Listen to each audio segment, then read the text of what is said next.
All right, welcome to video number 8 in the shower renovation project that I am doing. In the last video, we looked at how to waterproof cement backer board. The video prior to that, we actually put up the cement backer board. So be sure to check out those other videos if you want to learn how I got to this point. So in this video, we're going to be getting you from here to basically here. We're going to be focusing on tiling. It's kind of a long video for you today. Sorry about that, but we're going to be covering lots of things from supplies to cutting holes in tile to some other techniques and tiling the actual shower niche shelf. So let's look at some supplies here. First of all, I've got a handheld grinder. Highly recommend that. And I also recommend investing in a really basic tile saw with a diamond cutting blade. You don't need anything fancy. This thing happens to be 5 or 6 years old. I've had it with me for a really long time. It cost me 60, 70 bucks back in the day, and it's still with me. Just switch out the blade every now and again. So I'll put links down below, by the way, for the supplies and tools you need and that you see in this job. This is the thin set we're going to be working with. I'm putting up 12 and the obviously the grout as well. I'm putting up 12 by 24 inch tile, and you'll see here in just a minute. So I went with a large format, a large tile format thin set. So that is a requirement if you're dealing with tile 15 inches or longer. We've got a paint stir here, a level, eyewear. I'm using a 1/2 inch trowel, and I also have a 1/4 or 3/8 inch trowel as well. I'm not sure exactly what that is, but a smaller, quote, regular trowel. Here's a look at the tile that we're going to be putting up, 12 by 24, and we're going to do a mosaic backsplash on the custom shower niche. So as far as layout goes, I'm unboxing everything and basically organizing to try to make sure that my patterns match and I don't want too many of the same pattern right next to each other. For example, I want some randomization. So if you're dealing with patterns, laying them out on the floor first and getting rid of the ones that you like, the ones that you don't like, and trying to have a mental map of where you're going to put things. Now, obviously, you're going to want to measure really well. My measurements are 36 inches deep, and I've got about a 59.5 inch width. So about 36 inches from the back wall to that front wall. And I'm just kind of mentally figuring out what my pattern is and where I'm going to mark things. Now the tiles are 12 inches high, and it happens to be kind of a perfect, and I planned it this way, right? Like I didn't want to have any top or bottom tile that I would have to actually cut into. So all the vertical tiles are going to have finished edges all the way to the top, and it's going to cover that seam. So here I am just getting a piece of paper and just kind of mapping out where I want my tiles to start, which wall I'm going to start with, and what is the layout going to be. And I'm marking 24 inches, again, trying to make that that connection between paper and what it's going to look like in reality. Because once you get started, obviously, you're going to have a hard time putting on the brakes. So you want to spend a lot of time thinking about this before you start, right? You can Google different patterns and layouts, and there's pros and cons to some of them. For example, some patterns might lend themselves more toward lippage, which is the long tile kind of bending out in the middle. And in fact, I think that's kind of the pattern that I'm doing. It's a classic brick layout pattern. So try to avoid that if you can. That would be a little tip. But the lippage is very, very minimal, if any, as you'll see kind of the end result here. Now, this is my work setup. I have old cement backer board serving as my tabletop, and I've got obviously my wet tile saw there, and just a little duct tape to make sure that that is secure and doesn't move on you. All right, so with the work set up, this is the thin set that we're dealing with. I mentioned that earlier. This is VersaBond. I've used this several times before, although I have never used the large format tile variety. And again, that is a requirement as per the manufacturer if you're dealing with tiles 15 inches longer in length. If it's less or smaller than that, you can use the regular stuff. As far as ratio goes, you can certainly read those instructions and be kind of that person that exactly mixes water to thin set. But I'm a texture consistency guy, so I am putting in the powder first and then adding a little bit of water and just kind of using my power mixer here until I reach a peanut butter consistency.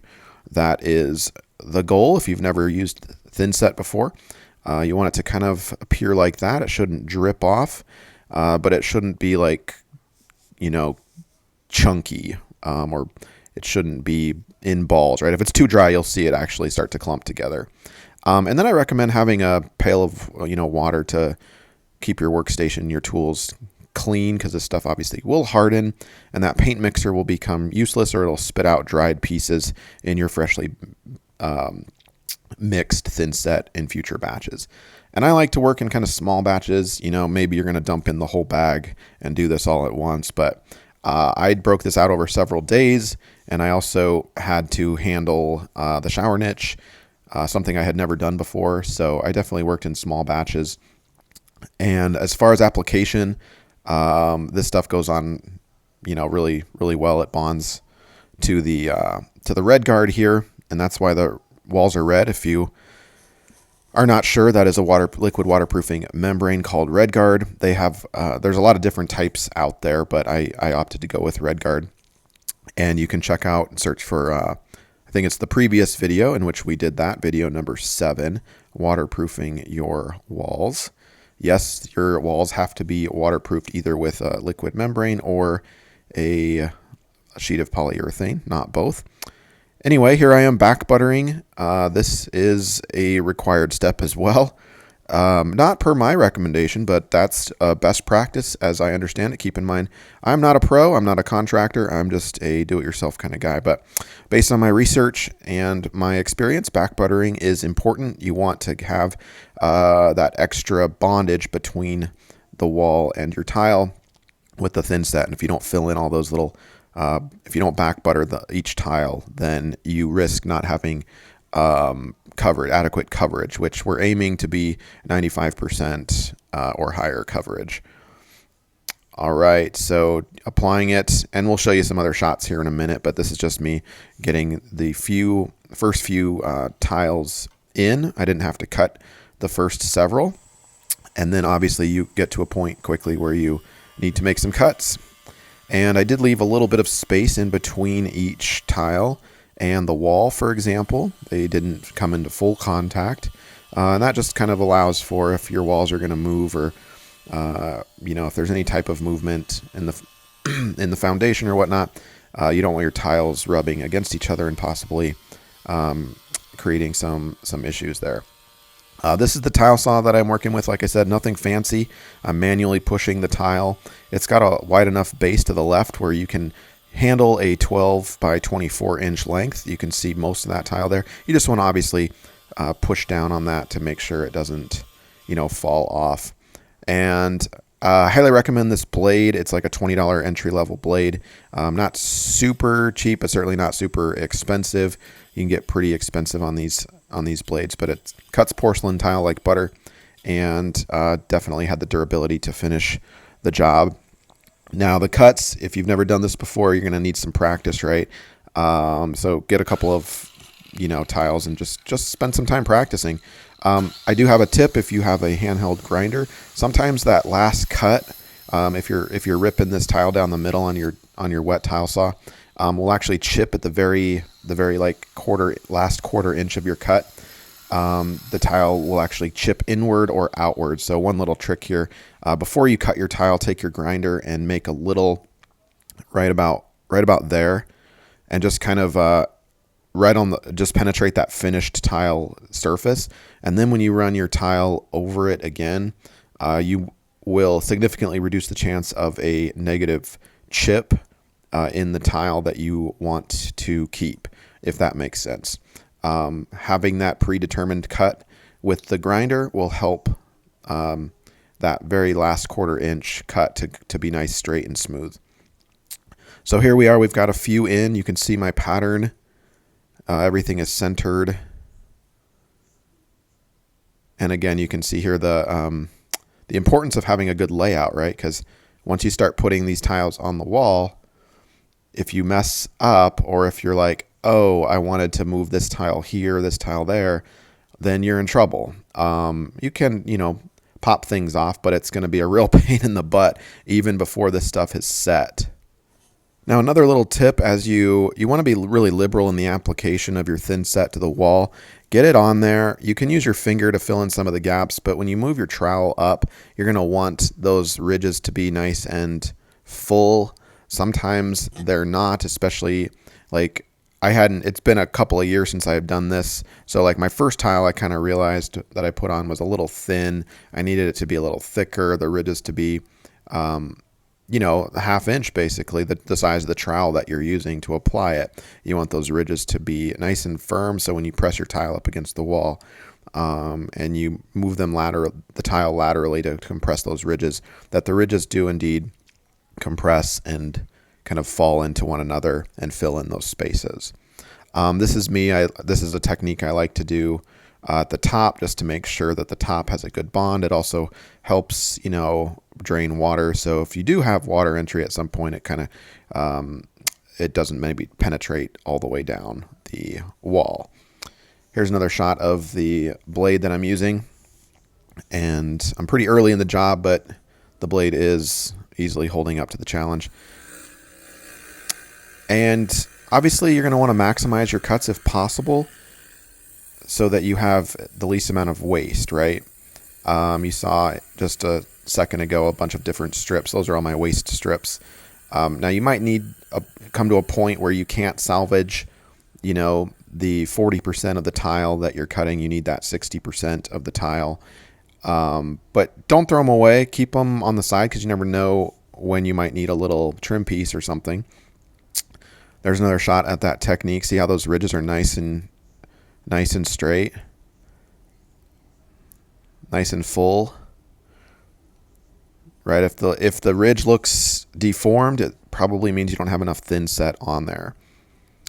All right, so I'm just making my way north, and I'm going to switch to the right wall here for a second because I want to show you if you're dealing with a transition between tile and drywall. These Schluter pieces are really nice. This happens to be an aluminum brushed nickel finish. I got at Lowe's, and I'll put links down below too because they sell them online. I think you'll pay a little bit more. It is easier to go to the hardware store, but this is pretty easy to do. You're just going to determine the length of your strip. Now this is metal, obviously, so I'll show you a little technique on how to cut this stuff if you don't have a metal cutting blade, which can be kind of pricey. If you happen to have a hacksaw or a Dremel with a cutoff wheel, that is a really nice way to go. I did a separate video on how to cut and install this stuff, so if you want more detail and explanation on this, be sure to check out my channel. Just search for Schluter, how to cut and install Schluter trim, something like that. But my preferred way to cut this stuff was a Dremel with a cutoff wheel on it. It has a lot of control. It gives a nice clean finish, and you'll need a metal file to take care of some of those small jagged edges, but you would need that no matter what you're cutting with. And move them kind of from, look at that technique there. You don't want to saw back and forth or file back and forth, but do it in one motion, bringing those jagged edges forward, and they'll cut right off and be nice and smooth and finished. So I've got it cut down to length here, and so I'm going to secure that Schluter piece with my base trim. So I wanted to get that up and installed for you here. And to do so, you can take a little bit of thinset on the back. Now, one mistake that I made, it's not a mistake, but something that I did in my other trim piece. I had two vertical trim pieces that I'm installing. You can see I'm putting thinset down here. That's fine. That's what you got to do, right? To get that tile in and that base secured behind the tile. But I don't recommend thinsetting like I'm doing right now all the way up, because depending on how quickly you're planning on tiling this wall, you don't want that thinset to dry, because you might need to move that Schluter piece a little bit. Even though it's secured at the base with the base tile, it still has play. You can still move it a little bit if your measurements on your tile are off by 1/8 of an inch or whatnot. So if it's already thinset in there and it's hardened, it's not going to be moved, right? And you run the risk of having to recut tile, having too wide of a gap. So don't thinset beyond that base. Each vertical row, you can thinset at a time. That would be one recommendation and tip that I have if you're dealing with this stuff. But this is basically the concept. We'll get our base tile in, collapse those ridges, and make sure obviously things are vertical and straight if you are working with this trim piece. Make sure your thinset doesn't dry to the finish trim. Keep that wet cloth nearby because you don't want that drying on the finish and damaging the finish of that. And you can wipe down any thinset. You don't want any ridges or bumps to dry because that will affect how your tile will go on in a flush way later. So we'll just continue here and work with our next row. Feel free to fast forward. We're going to jump ahead just a little bit, but this is basically what we're doing. Now the next thing we're going to be handling is those holes you can see for the shower valve and handle, and then the shower arm, that much smaller hole. The real challenging, actually, the small hole, but we'll get to that. So this hole, and I made a separate video on how to cut holes in tile, but you can certainly pick up the broad ideas in this video. Obviously, you want to start with measuring your holes really well and applying that, transferring that to a piece of paper, or I just grabbed a piece of scrap wood and then am transferring those measurements to the tile. I'm using pencil. Don't use a permanent marker. Well, you could. That's fine. Most of this will be sealed up once you put your escutcheon plate from your handle on, but pencil works well. And a tip, you can use your little black piece of plastic that accompanied your shower valve if you still have that, or if you bought one new. That is pretty much the diameter you're going to cut. 4.5, I think, inches in diameter. I actually needed a 5-inch diameter, so I just used that as my base template to outline a perfect circle, and then extended my my circle line by a 1/2 inch. So you can see there's actually 2 lines, but I'm going to cut that outer line. And to do so, I'm going to use my handheld grinder, and I am going to remove, the manufacturer would not be happy with me, but I'm going to remove that guard. And this is my technique. I'm going to just finish side up, clamp things down, and go ahead and draw a line with this grinder on the outer circle that I made. Nice and easy. You don't need anything fancy the first time. And you're not going to press very hard. Just let that blade kind of touch. Obviously, you need a lot of hand control and self-control. So get comfortable. Find yourself a comfortable workspace. You can see my clamp there is kind of sticking out a little bit. So a little annoying there, but you can see I get the job done. And then you can slowly start getting deeper and deeper, and then widening, or kind of changing your angle so it cuts a little deeper. Because if you just put it down at a 90-degree angle, it's going to cut through the finished part that you don't want it to cut through, right? So you can keep kind of doing that, and then you can take your blade and hold it actually parallel. You can see my technique there. It actually cleans out the inside of that really well. So that's a nice, I would say, simple cut. Now, if you are doing a hole in the middle, you would do a similar technique, right? Just being extra careful to not touch that finished edge. And you do have a little bit of room for error because, again, your escutcheon plate will cover that hole. So if you blemish, if you mess up just a little bit, if you cut outside your line, don't throw the tile away. Get your escutcheon plate and make sure that it would cover that, and you should be good. But this is a pretty darn perfect hole, if I do say so myself. Not to brag, but I was pretty happy with the way that turned out. Now, the other shower arm hole that you'll see in just a minute, not so much. So you'll see it gets the job done, but it's not as pretty. All right, I am bracing and making sure that trim piece does dry, fully pressed up against that tile. So that's what you saw there in that last shot. Now, as far as the shower arm hole goes, you can buy a porcelain drill bit, but those are pretty pricey. So I just have my Dremel tool, and I've got some diamond blades for my Dremel tool, and I'll put links down below. This stuff's pretty weak, or these blades, these wheels are pretty weak. But if you have patience, you can cut a hole all the way through with that. You could also tilt your tile up like this and start from the back and kind of put your head forward so you can see that blade penetrate the finished side, and you'll make some holes, some lines kind of like that. And make sure you're escutcheon plate. Obviously, you don't want to cut outside of that escutcheon, whatever covering you have for your shower arm. And then you can see there, you can clean it up with your Dremel tool if you want. But again, I made a separate video on how to do that if you want more details on how to cut those holes and the techniques and some other tips. So search for that in my channel. I know we went kind of fast there, but we've got lots to cover, and this is a broad. The purpose of this video is more broad. So have a wet cloth nearby. Some of your thinset will dry. Don't try to chip it off. Just make sure you have a wet cloth, and it should rub right off really easily, even if it's several hours dried. Unless you have really big caked on piece, you might need to chip that off a little, but use a wet washcloth.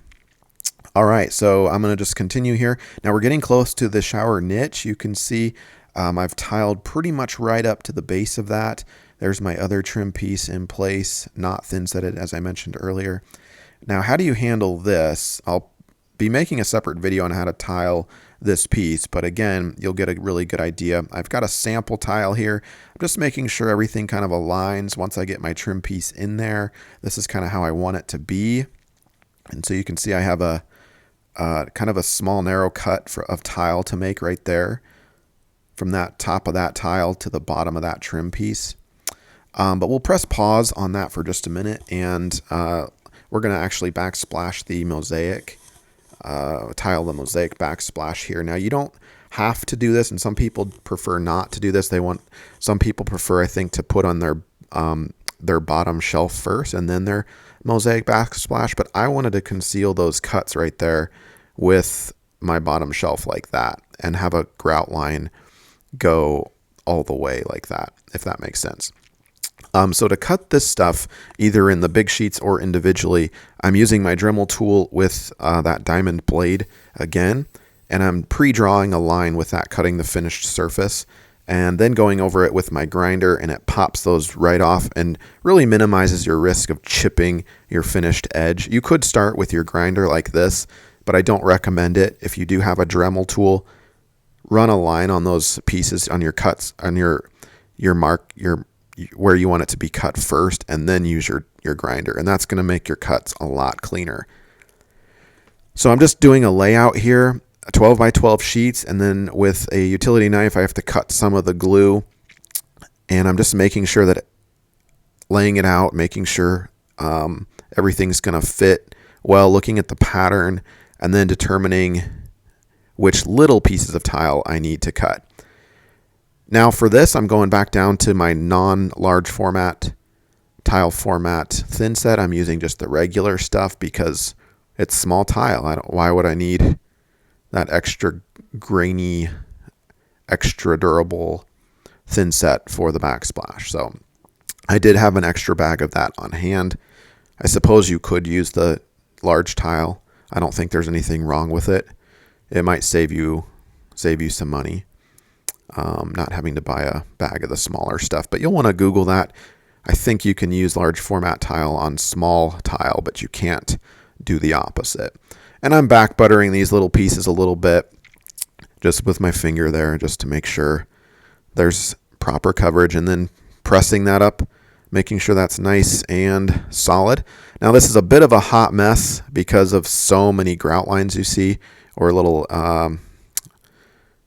well, just so many lines that thinset just kind of squeezes through, and you're left with this mess of thinset, right? So be prepared to get dirty, and also be prepared to have, I'll show you how I clean this stuff up in just a minute, but here are my little teeny tiles that I need to cut individually to make sure things fit and look nice.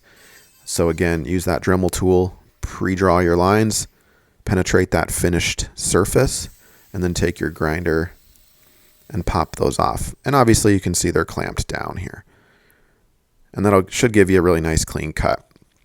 You might have every once in a while one that chips, and you might have to redo it, but this is a really nice technique. And then you can actually take your individual tiles and bring them over your tile saw and polish those edges up a little. There's a little bit of a chip there, so we're going to take it back. Actually, I think this is a different piece, but you get the point. You can finish that up on your tile saw on the edge of your tile blade. Don't put too much pressure on the edge of your tile blade, obviously. back butter that piece and just kind of stick it in there.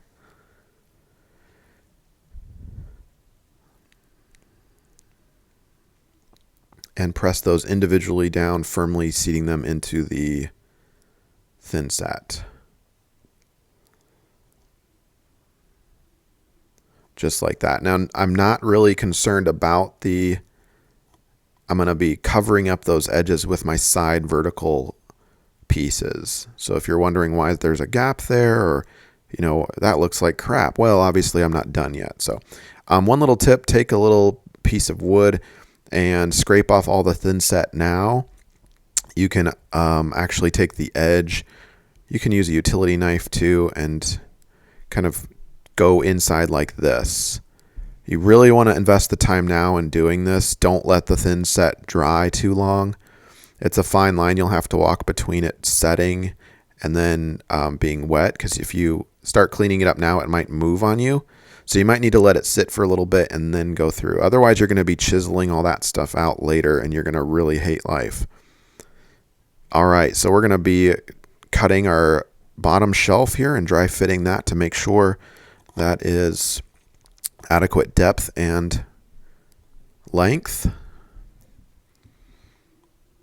And things look, I think, pretty good. I don't mind the unfinished edge because that's the point of the Schluter trim we're going to be installing here pretty soon.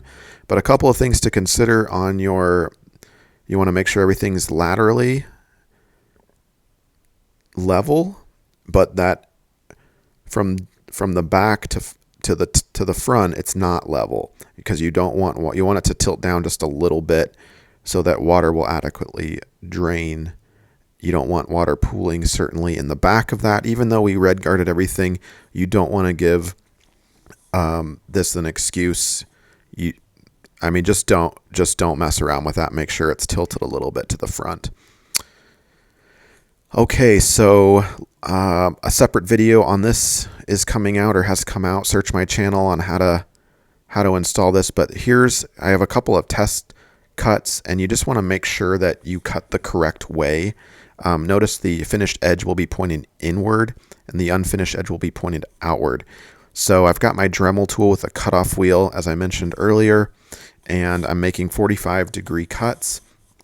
And I do recommend doing a test cut first, again, on two smaller pieces to make sure you feel comfortable to make sure that you have the angle right, the mitered edge is correct, and B, you have your 45-degree cut correct, right? Those are two things that can really mess this up and make you have several trips to the hardware store.